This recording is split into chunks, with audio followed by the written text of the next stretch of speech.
حضرت امام اس کو کہتے ہیں دیکھو اس دنیا کے ہستی کی وجہ ہم ہیں، ہمارے نور سے یہ دنیا بنی ہے. اور ایگزیکٹلی یہ فرمان 1946 میں امام سلطان محمد شاہ کا تھا. مولا فرماتے ہیں مڈغاسکر کا فرمان ہے کہ ہے جماعت تم کو خبر ہے کہ یہ دنیا کیوں بنی؟ اس کی وجہ ہم ہیں. اس ہم کے اندر امامت بھی ہے، نبوت بھی ہے. اگر امام چاہے تو ایک پلک کے اندر اس دنیا کو مٹا دے لے. امامت اور نبوت کا جو نور ہے یہ اس دنیا کی پیدائش کی وجہ ہے. امام اور نبی ان کے بدن دو ہیں، حقیقت میں یہ ایک ہی ہیں. ہم کو ہمارے پیر صدر دین نے فرمایا کہ علی محمد یک خدا حق شناسی دفع بلا. قرآن شریف میں اللہ فرماتا ہے کہ تم اللہ اور اس کے نبیوں کے درمیان فرق نہ کرو. یہ فرق کون سا قسم کا فرق تو ہے؟ اللہ کا کوئی بدن نہیں اور نبیوں کے بدن ہیں، مگر یہاں خدا کا کہنا ہدایت اور نور کی طرف اشارہ ہے کہ نبیوں اور خدا کے درمیان کوئی فرق نہیں. آپ دیکھ لو کہ کافر لوگ جو مشرک تھے مکہ کے، وہ لا الہ الا اللہ کہنے کو تیار تھے اور کہتے تھے. نہیں کہتے تھے تو محمد کی رسالت کے لیے وہ تیار نہیں تھے، یعنی وہ محمد رسول اللہ نہیں کہتے تھے. میں نے اپنی ایک واعظ میں ادھر ذکر کیا ہے، محمد رسول اللہ کے ساتھ ان کو عداوت تھی، اللہ کے ساتھ نہیں تھی. یہ چیز ظاہر کرتی ہے کہ اسلام کو قبول کرنے کے لیے محمد کی رسالت کو قبول کرنا ہی پڑتا ہے. مطلب کہ ہماری عبادت مکمل نہیں اگر ہم اس کی نبوت کو نہیں مانتے. تو اللہ کو محض مان لینے سے اور محمد کی نبوت سے انکار کرنے سے کوئی آدمی مسلمان نہیں بنتا. مسلمان بننے کے لیے لازم ہے کہ وہ اللہ کو بھی مانے اور محمد کو بھی مانے، یعنی محمد اور اللہ کو دونوں کو ساتھ رکھے تب ہی وہ مسلمان ہے، وگرنہ نہیں. یہ ایک راز ہے، یہ ایک حقیقت ہے جو ہے، پتہ تو سب کو ہے لیکن سمجھ نہیں اس چیز کی. اس کے لیے اللہ نے فرمایا کہ تم تابعداری کرو اللہ کی، تابعداری کرو رسول کی، اور تابعداری کرو تمہارے اندر جو حاکم امر ہے. اب ان کو لائن میں کھڑا کرو. اللہ کے ساتھ محمد ہے. محمد کا یہ درجہ ہے کہ وہ اللہ کے نام کے ساتھ اس کا نام آتا ہے. محمد کا یہ درجہ ہے کہ اگر اللہ کھڑا ہے تو محمد اس کے ساتھ ہے. اب جو تیسری شخصیت ہے، ہم جس کو امام کہتے ہیں، اولی الامر کہتے ہیں، اور بعض لوگ خلفاء کو اولی الامر کہتے ہیں. بعض لوگ کہتے ہیں حاکم وقت جو ہے وہ اولی الامر ہے. حاکم وقت تو غیر مسلمان بھی ہو سکتا ہے، حاکم وقت وہ بھی ہو سکتا ہے کہ ظالم ہو سکتا ہے. اگر ہم اس کا جواز لینا چاہتے ہیں دینداروں، تو یزید کو ہم کہاں کھڑا کریں گے؟ کیا وہ بھی اولی الامر تھا؟ اس حساب سے تو یزید بھی اولی الامر تھا، معاویہ بھی تھا. یزید جو تھا وہ شراب پیتا تھا، زانی تھا. کیا ہم اس کو اولی الامر کے ساتھ مانیں گے؟ کیا وہ اس لائق ہے کہ اللہ رسول کے نزدیک وہ کھڑا ہو سکے؟ اس میں ایک ہی رستہ ہے، اور وہ ہے رسول اکرم فرمایا کہ میں دو چیزیں دنیا میں چھوڑے جاتا ہوں، کتاب اللہ و عطرتی، میری نسل اور اللہ کی کتاب. یہ دونوں چیزیں ہمارے پاس ہیں.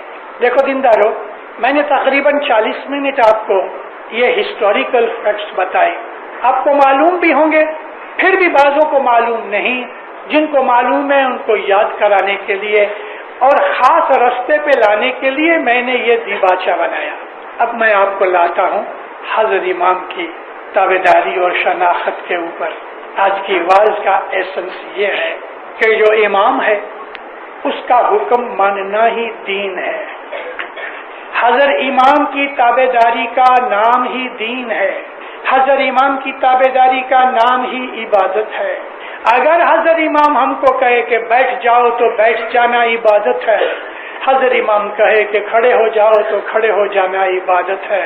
کل میں نے اپنی واعظ میں حضرت انس بن مالک کا ذکر کیا کہ حضرت انس بن مالک رسول اللہ کے 10 برس تک سیکرٹری کے طور پہ، پرسنل سیکرٹری کے طور پہ کام کرتے رہے. ایک دفعہ وہ نماز پڑھ رہے تھے بازو کے روم میں، رسول اکرم کو کوئی ضرورت پیش آئی، حضور نے اس کو پکارا، انس بن مالک نے جواب نہ دیا. دوسری دفعہ پکارا، جواب نہ آیا. حضور نے تیسری دفعہ اس کے باپ کا نام لے کے پکارا، یا ابن مالک، پھر بھی جواب نہ دیا تو نبی اٹھے اور حیرانی سے کہ کیا بات ہے، یہ مجھے جواب نہیں دیتا، اور دوسرا کوئی دروازہ نہیں تھا کہ باہر نکل سکے۔ حضور اٹھ کے جھانکتے تھے تو وہ اس وقت دعا مانگ رہے تھے نماز پڑھنے کے بعد۔ کننکھیوں سے ٹیڑھی آنکھ سے دیکھا تو رسول کہتے ہیں اے انس جواب کیوں نہیں دیتا؟ ہاتھ دعا میں تھے، جلدی سے منہ پہ پھرا کے کہتا ہے یا نبی میں نماز پڑھ رہا تھا۔ حضور فرماتے ہیں کس نے کہا تجھے نماز پڑھو؟ کہ آپ نے کہا۔ تو اگر میں نے کہا نماز پڑھو تو میں تم کو بلا رہا ہوں تو کیوں نہیں آتے؟ تو کہتے یا نبی آپ مجھے نماز میں بلائیں تو میں نماز توڑ دوں؟ فرمایا ہاں۔ دیکھا آپ نے، آپ اس میں سے کچھ سمجھے کہ نبی کا حکم ماننا نماز پڑھنے سے اونچا ہے۔ میں آپ کو جو بتانا چاہتا ہوں وہ یہ بتانا چاہتا ہوں کہ اسی نبی نے کہا کہ تم اللہ کی عبادت کرو، نماز پڑھو۔ اب نماز کے درمیان اگر نبی بلا رہا ہے تو نماز توڑ دو، کیونکہ نبی کا حکم نماز پڑھنے سے اونچا ہے۔ نبی کی تابعداری کا نام ہی خدا کی تابعداری ہے۔ نبی کو راضی کرنے کا نام ہی خدا کو راضی کرنا ہے۔ اگر خدا کی تابعداری، خدا کی رضا نبی کے اندر چھپی ہوئی ہے، یعنی نبی کی تابعداری اور رضا میں ہے، تو اب نبی تو ہمارے پاس نہیں، تو پھر اب ہم نبی کی جگہ کس کو رکھیں؟ اللہ تو نظر نہیں آتا۔ خود رسول اکرم نے فرمایا ہے میں جس کا مولا ہوں علی اس کا مولا ہے۔ کل ہی کی بات ہے کہ کلفٹن کے اوپر جماعت خانے میں ایک سیمینار ہوا اور وزیر قاسم علی الواعظ نے اس بات کا ذکر کیا اولی الامر کی بات کے اوپر۔ دوسرے دو آدمیوں نے بھی بہت اچھے لیکچر دیے۔ مجھے بہت خوشی ہوئی کہ پاکستان کی اور خاص طور پہ کراچی کی جماعت کے اندر اس قسم کی مذہبی ایکٹیویٹیز ہو رہی ہیں۔ ہمارے ہاں یہ چیزیں ابھی تک شروع نہیں ہوئی کیونکہ ہماری عمر جماعت کے حساب سے 20 برس کی ہے۔ کینیڈا میں، امریکہ میں 20 برس ہوئے جماعت کو اسٹیبلش ہوئے۔ اس حساب سے ہم ابھی تک بچے ہیں وہاں جماعتی نظریے سے۔ تو اس میں یہ جواز آیا کہ بھئی جس مقصد سے، جس درجے سے رسول اللہ تمہارے آقا اور مولا ہوتے ہیں، بالکل اسی درجے اور اسی مقصد سے حضرت علی تمہارے مولا ہوتے ہیں۔ اگر نبی کی اطاعت خدا کی اطاعت ہے تو علی کی اطاعت بھی خدا کی اطاعت ہے۔ وہ یہ امامت کا جواز نکلتا ہے۔ جان عالم نے بھی وہاں، الوارث جان عالم نے اور الوارث کمال الدین نے، انہوں نے بہت اچھی طرح سے جماعت کے سامنے یہ چیزیں رکھی جو ہمارے اسماعیلی مذہب اور طریقت کو تقویت دیتی ہیں۔ رسول اکرم کی جو اطاعت ہے وہ اللہ کی اطاعت ہے، اور حضرت علی کی اطاعت ہے وہ بھی اللہ ہی کی اطاعت ہے۔ حسین کی اطاعت ہے وہ اللہ کی ہی اطاعت ہے۔ ہر امام علی کا نور ہے، اور ہمارے اندر جو پیری چوما ہے وہ نبوت کا نور ہے، جو دونوں آج مولانا حاضر امام کے اندر اکٹھے ہو گئے۔ مولانا حاضر امام کے اندر پیری جامع بھی ہے، صاحبی جامع بھی ہے۔ یہ ہمارا باپ بھی ہے، ہماری ماں بھی ہے، یہ ہمارا سیٹھ بھی ہے، ہمارا مالک بھی ہے۔ یہ ہماری چمڑی اتارے تو بھی ہم خوش ہوتے ہیں، یہ ہماری ہڈیوں کا چورا کر کے اپنے پاؤں تلے روند دے ہوئے تو بھی ہم خوش نصیب ہیں۔ ہمارا سب کچھ اس کے اوپر قربان ہے۔ اسماعیلی مذہب اور دین حقیقی اسلام جو ہے وہ قربانی ہی کا مذہب ہے، اور اسماعیلیوں نے جتنی قربانیاں دی ہیں، شیعوں نے جتنی قربانیاں دی ہیں، اتنی غیر شیعوں نے نہیں دی، کیونکہ قربانی کا مادہ ہی امام کے گھر سے نکلا ہے۔ قربانی کا مادہ، قربانی کی جو ہدایت ہے وہ اماموں کے گھر سے نکلی ہوئی ہے، اور حقیقت میں ہم لوگوں نے بڑی قربانیاں کی ہیں مذہب کے لیے۔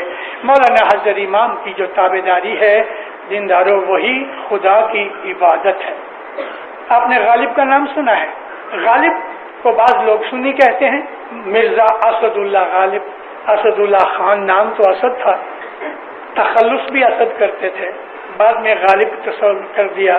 وہ کہتے ہیں غالب ندی میں دوست سے آتی ہے بوئے دوست۔ اے غالب مجھ کو دوست کی کھٹکے سے، یعنی ارد گرد دوست موجود ہوئے، آواز آتی ہوئے تو اس میں دوست کی بو آتی ہے۔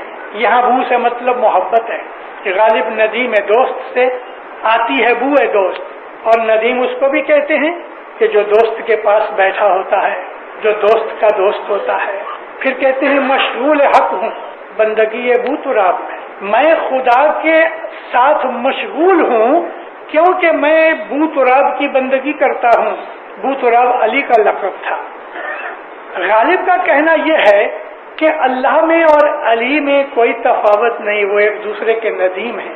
میں اگر علی کی بندگی کرتا ہوں تو وہ اللہ کی بندگی ہے، مشغول حق ہوں بندگی بو تراب میں۔ علی امام ہے، خدا کا نور ہے۔ رسول اکرم کہا کرتے تھے علی کا چہرہ خدا کا چہرہ ہے۔ علی کے چہرے پہ نظر کرنا خدا کی عبادت ہے۔ جدھر علی ہے حق ادھر ہے، سچائی ادھر ہے۔ یہ ایسی ایسی حدیثیں پڑھی ہوئی ہیں کہ آپ اگر ان کو پڑھو تو آپ کا دل خوشی سے بھر جائے۔ اگر آپ کے اندر اردو پڑھنے کی توفیق ہے، اور ہے الحمدللہ، آپ تو اردو جانتے ہیں۔ امرتسر کے ایک بڑے عالم عبید اللہ امرتسری، میں خود امرتسر میں پیدا ہوا ہوں اور میری پہلی میٹرک تک کی تعلیم امرتسر میں ہی رہی۔ ارجح المطالب نام کی ایک کتاب ہے، ارجح المطالب 600 صفحے کی کتاب ہے۔ وہ دیباچے میں لکھتا ہے کہ میں ایک سنی مولوی ہوں، مگر علم پڑھ پڑھ کے مجھے ایسا ہوا کہ علی کی تعریف کی جانی چاہیے، علی اس لائق ہے کہ اس کی تعریف کروں، اور وہ ایسی چیز ہے کہ جو حق ہے۔ اگرچہ مجھ کو بہت سے لوگ اس بات کے لیے برا کہیں گے، مگر مجھے اس کی کوئی پرواہ نہیں۔ اس نے 600 صفحے کی کتاب لکھی علی کی شان میں، علی کے لیے جو حدیثیں رسول اکرم نے فرمائی اس نے ساری کی ساری اکٹھی کی ہوئی ہیں۔ ضرور اس کتاب کو پڑھو اور اپنے گھر میں رکھو، اور اس کتاب کو پڑھتے پڑھتے آپ کو شان علی نظر آئے گی۔ علی حق کی ایک صورت ہے۔ یہ شمس ماں باپ نے علی کی شان میں ایک چھوٹا سا گنان لکھا۔ یہ جو کیا نام ہے اس کا، اپنا جو کھارادر کا جماعت خانہ ہے، اس روڈ کا نام کیا ہے؟ Harris road. 1950 میں حضرت امام سلطان محمد شاہ ادھر آئے تو ہیرس روڈ کے اس اسکول کے چوگان کے اندر، میں نے ابھی دیکھا نہیں کہ ہے کہ نہیں، لیکن پہلے تھا، وہاں تمبو لگایا گیا، منڈپ باندھا گیا، وہاں جماعت اکٹھی ہوئی۔ مولانا سلطان محمد شاہ مت سلامت کے ساتھ آئے۔ آپ میں سے ضرور کوئی ایسے ہوں گے جنہوں نے اس واقعہ کو اپنی آنکھ سے دیکھا ہے۔ جب مولا آ کے تشریف فرما ہوئے تو کسی بچی نے گنان بولا، حق تو پاک تو بادشاہ مہربان بھی عالی تو رب تو